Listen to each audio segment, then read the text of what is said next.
Hello friends, welcome to your own channel Let's Study with Richa. Today we will discuss the new highlights as a highlight of new education policy 2020. अगर आप मेरे channel पर first time आए हैं तो subscribe जरूर कर दीजिएगा और मेरे पुराने व्यूअर्स हैं तो प्लीज़ सब्सक्राइब जरूर करके जाइएगा और नोटिफिकेशन बेल को प्रेस कर दीजिएगा, तभी आपको मेरी वीडियो अपलोड होते ही नोटिफिकेशन मिल जाएगी। और thank you so much for supporting me and for subscribing me for अब लाइक भी कर दिया करो, कमेंट्स आपके बहुत मोटिवेट करते हैं। हाँ, 5,000 सब्सक्राइबर्स हो गए हैं। Thank you so much to the let's study with Richa family. So चलिए स्टार्ट करते हैं हम लोग की highlights of national education policy 2020। देखिए, मैंने इसके ऊपर एक और वीडियो पहले बना रखी है जिसमें कि आपको डिटेल्ड कंटेंट मिल गया है। इसमें मैं सिर्फ की हाइलाइट्स बताऊंगी जो कि आपको एग्जाम पॉइंट ऑफ व्यू से बहुत हेल्प करेंगी। और सेकंड थिंग, जो एक बच्चे का मेरे पास मैसेज आया था कि उनको वुमेंस के रिगार्डिंग इस पॉलिसी में क्या है स्पेसिफिक वुमेंस के लिए, तो वो चीज़ बताया जाए। बट मैंने पीडीएफ्स काफ़ी रीड की इसलिए मुझे टाइम भी लग गया, बट मुझे कहीं पर भी ये चीज़ स्पेसिफिकली नहीं मिली कि वुमेंस के लिए इस एजुकेशन पॉलिसी में ये चीज़ रखी हो। ठीक है, तो वो चीज़ हम ले सकते हैं कि इसमें कोई डिस्क्रिमिनेशन नहीं किया गया, मैन हो या वुमेन हो, सबके लिए एक ही तरह की पॉलिसी को डिज़ाइन किया गया है। तो अगर किसी को कोई इन्फॉर्मेशन मिले तो प्लीज़ मुझे कमेंट करके ज़रूर बताइएगा, मैं भी उसके ऊपर वर्क करूँगी। अब हम डिस्कस करते हैं कि highlights of national education policy 2020। देखिए, बहुत इंपॉर्टेंट है। First is transforming school education, जो बेसिक एजुकेशन के ऊपर इन्होंने वर्क किया कि ensuring universal access at all levels of school education, ये सिक्योर करना कि स्कूल लेवल पे हर बच्चे को एजुकेशन मिले, चाहे वो गरीब का बच्चा है या वो अमीर का बच्चा है। ठीक है, जो गवर्नमेंट स्कूल्स में भी इसके लिए स्पेसिफिक ध्यान दिया जाए कि उनके अगर नियर बाय एरियाज हैं जहाँ पर कि बच्चे नहीं पढ़ रहे हैं तो उनको स्कूल में लाया जाए। Early childhood care and education with new circular and pedagogical structure, जो अर्ली चाइल्डहुड केयर थी, जो कि मैंने आपको बताया था 5+ जो 5 इयर्स का स्टार्टिंग प्लान रखा गया है 3+2 का, कि 3 इयर्स जो होंगे वो प्री प्राइमरी में जाएंगे और जो 2 इयर्स रहेंगे वो प्राइमरी में जाएंगे। तो उस चीज़ के ऊपर खास ध्यान दिया गया है ताकि बच्चे को एक्टिविटी के थ्रू उनका मेंटल डेवलपमेंट किया जाए। जो स्टार्टिंग 5 इयर्स होते हैं ना, उसमें बच्चों का most of the time mental development हो जाता है ना, उनकी रीजनिंग स्टार्ट कर देती है और जो रीजनिंग लेवल होता है, सोचने का तरीका होता है, वो डेवलप होना शुरू हो जाता है। इस चीज़ के ऊपर खास ध्यान दिया गया है कि अर्ली चाइल्डहुड केयर पे और एजुकेशन के ऊपर क्यूरिकुलर में चेंजेस करके और पेडागोजिकल स्ट्रक्चर को बनाकर ध्यान दिया जाए। Attaining foundational literacy and numeracy, बच्चे की लिटरेसी और न्यूमरेसी के ऊपर वर्क किया जा सके। Reforms in school curricula and pedagogy, curricular subjects को क्यूरिकुलर और पेडागोजी जो है वो स्कूल्स में ही लाई जाए। Multilingualism and the power of language की, देखिए ये चीज़ तो पहले भी थी कि बाईलिंगुअल लैंग्वेज को चूज़ किया जाए और जो उनके जो वहाँ पे बोली जाती है, जो रीजनल लैंग्वेज है, उसमें उनको 5th क्लास तक पढ़ाया जाए। बट साथ में मल्टीपल लैंग्वेजेस को भी इंट्रोड्यूस किया जाए। वो एक परमानेंट बेसिस पे ना रखा जाए कि बच्चे को करनी ही करनी है, वो ऑप्शनल बेसिस पे रखा जाए कि अगर कोई बच्चा, if any child wants to do then they can join that, they can choose that subject multi another language. ठीक है, जैसे कि अगर वो पंजाब का बच्चा है तो वो आसामी सीखना चाहता है, आसामी लैंग्वेज ले सकता है, फ्रेंच है या कोई भी लैंग्वेज है कर सकता है। ठीक है, तो इस तरह का ऑप्शन रखा जाए। Equitable and inclusive education, inclusive education के ऊपर मैं आपको मेरे चैनल पे बहुत सारी वीडियो मिल जाएंगी जो आपके कंटेंट से रिगार्डिंग होगी।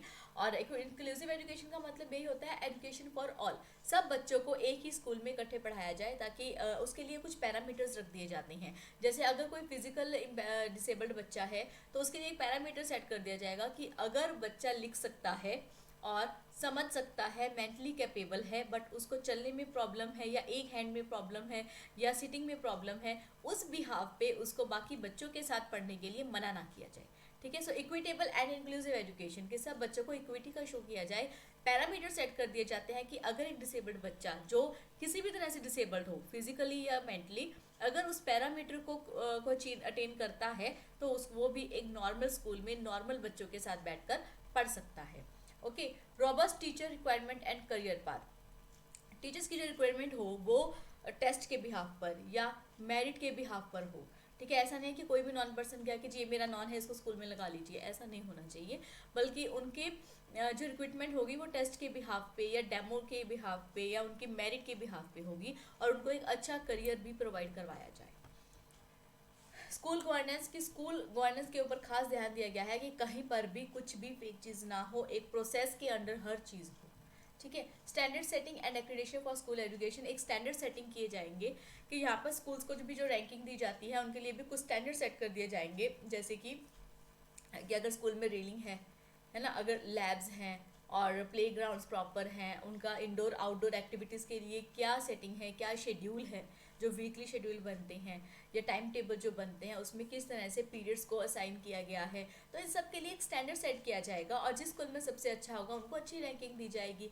मीन्स यहाँ पे पॉइंट्स रखने के लिए भी एक पर्टिकुलर पॉइंट रखा जाएगा कि इस चीज़ के बच्चे को स्कूल को पॉइंट मिला है, ठीक है, कि बच्चे कि स्कूल में इंडोर एक्टिविटी इतनी होती है, आउटडोर एक्टिविटी के इतने पीरियड्स हैं, तो स्कूल को इतने पॉइंट्स मिलेंगे। बिकॉज बच्चे इन्वॉल्वमेंट भी तो बढ़ जाएगी ना उन इंडोर आउटडोर एक्टिविटीज़ में, जब बच्चे की दोनों एक्टिविटीज़ हो रही हैं विद क्यूरिकुलम सिलेबस, है ना, सिलेबस भी हो रहा है, उनकी पढ़ाई भी हो रही है, विद क्यूरिकुलर एक्टिविटीज़ भी हो रही हैं और को क्यूरिकुलर एक्टिविटीज़ भी हो रही हैं, तो उनका स्टैंडर्ड वाकई अच्छा है क्योंकि उन्होंने अपना टाइम टेबल सेट किया है, उनके पास टीचर्स एक्टिव हैं जो बहुत जल्दी अपना टाइम टेबल के अकॉर्डिंगली अपने आप को अपने प्रिपेयर कर लेते हैं, फिजिबल टाइम टेबल है उनका, कोई भी चेंजेस अगर करते हैं तो किसी को कोई प्रॉब्लम नहीं होती है, ठीक है। Next is transforming higher education, increase HER to 50% by 2035। It aims to increase in gross enrolment ratio. Gross enrolment ratio क्या होता है कि जो बच्चे सिर्फ 10th या +2 तक करते हैं और उसके बाद हायर स्टडी नहीं करते हैं, उस चीज़ को इग्नोर ना किया जाए बल्कि उनको मोटिवेट किया जाए कि उनको हायर एजुकेशन करना है, उनको एनरोल करवाया जाए कि +2 हो गई है तो साथ के साथ आप ग्रेजुएशन के लिए एनरोल कर लीजिए, ठीक है। सो including vocational education from 26.3% 2018 to 50% by 2035, 3.5 crore new seats will be added to higher education institutions। तो ये था जो कि हायर एजुकेशन को प्रमोट करने के लिए गवर्नमेंट ने एक पॉइंट रखा था।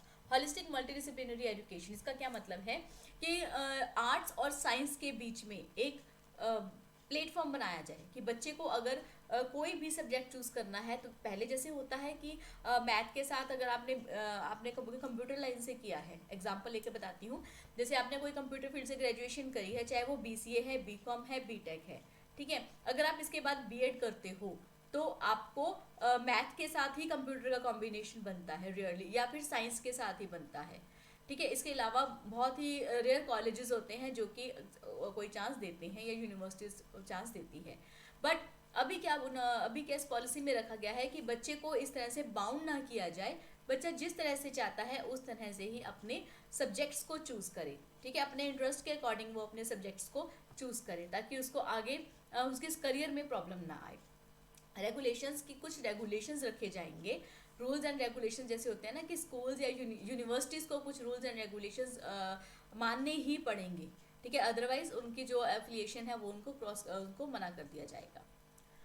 Next is other provisions for transformation of educational sector, motivated energised and capable faculty, की फैकल्टी को मोटिवेटेड रखा जाएगा, उनको देखिए हर किसी को मोटिवेशन की ज़रूरत पड़ती है, मुझे मोटिवेशन कहाँ से मिलता है, मेरे सब्सक्राइबर्स से, है ना, मेरे स्टूडेंट्स से, उनके कमेंट से, उनके लाइक्स से, है ना, कोई ना कोई चीज़ तो हमें पुश करती है ना। तो इसी तरह से आज मैं बहुत खुश हूँ कि मेरे 5000 सब्सक्राइबर्स हो गए हैं और मोटिवेटेड भी हूँ भी, मुझे और भी बच्चों के लिए वीडियोस बनानी है, बहुत अच्छे से उनको कंटेंट प्रोवाइड करना है, उनका कॉन्सेप्ट क्लियर करना है कि उनकी जैसे ही B.Ed होती है और वो अपना CTET के मॉक टेस्ट पर जाए, उसकी थ्योरी पे ना जाए बल्कि उसके सीधा मॉक टेस्ट लगाएं ताकि उनका CTET फर्स्ट अटैम्प्ट में क्लियर हो जाए।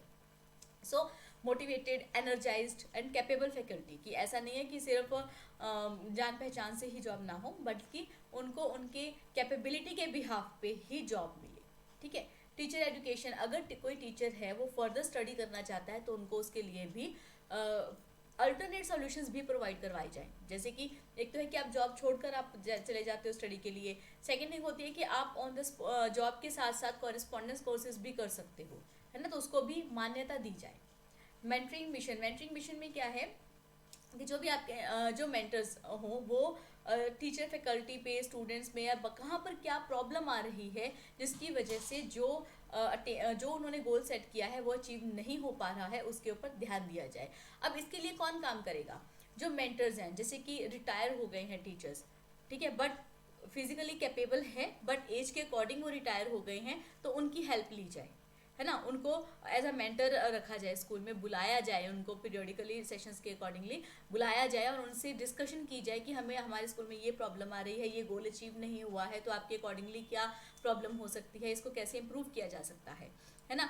बर्डन नहीं देना, बट उनके एज के अकॉर्डिंग जो फिजिकली फिट हैं और एज के अकॉर्डिंग ही वो रिटायर हुए हैं, but they can guide betterly, then they should take the help of mentors. Next is financial support for students. जो स्टूडेंट स्टडी नहीं कर पा रहे हैं उनके लिए फाइनेंशियल सपोर्ट प्रोवाइड करना, वो किस वे में होगा वो भी क्लैरिफाई जल्दी ही हो जाएगा। जैसे स्कॉलरशिप टेस्ट रखे जाएंगे, स्कॉलरशिप प्रोवाइड की जाएगी, या कोई डिस्टेंस कोई ऐसा कोर्स निकाला जाएगा जो कम कॉस्ट में हो जाएगा, है ना। सो प्रोफेशनल एजुकेशन, थ्योरी इंपॉर्टेंट होती है बट प्रोफेशनल एजुकेशन बहुत ज़रूरी होती है, बिकॉज जब तक बच्चों को पता नहीं चलेगा कि वो किस तरह से अपनी एजुकेशन को यूज़ करेंगे तब तक उस नॉलेज का भी कोई फ़ायदा नहीं होता। सो प्रोफेशनल एजुकेशन पे खास ध्यान दिया जाएगा। एडल्ट एजुकेशन की, बच्चों को एडल्ट एजुकेशन अगर पता होगी तो बहुत सी चीज़ें जो नहीं होनी चाहिए इन केस ऑफ वुमेन और मैन, वो चीज़ें नहीं होंगी। तो adult education is not bad, but awareness of this education is very important. Financing education, the center and state will work together to increase the public investment in education sector to reach 6% GDP at the earliest. तो ये कुछ provisions थे जो transformation of education sector के लिए highlight किए गए थे। So this was my session. I hope आपको अच्छे से कॉन्सेप्ट समझ में आ गया होगा। जितना मैं आपको इस एजुकेशन पॉलिसी के रिगार्डिंग इन्फॉर्मेशन सर्च कर पाई मैंने आपके साथ शेयर की है। तो लाइक शेयर जरूर कर दीजिएगा और keep watching my channel, and subscribe ना किया हो तो जरूर कर लीजिएगा। Thank you so much for supporting me.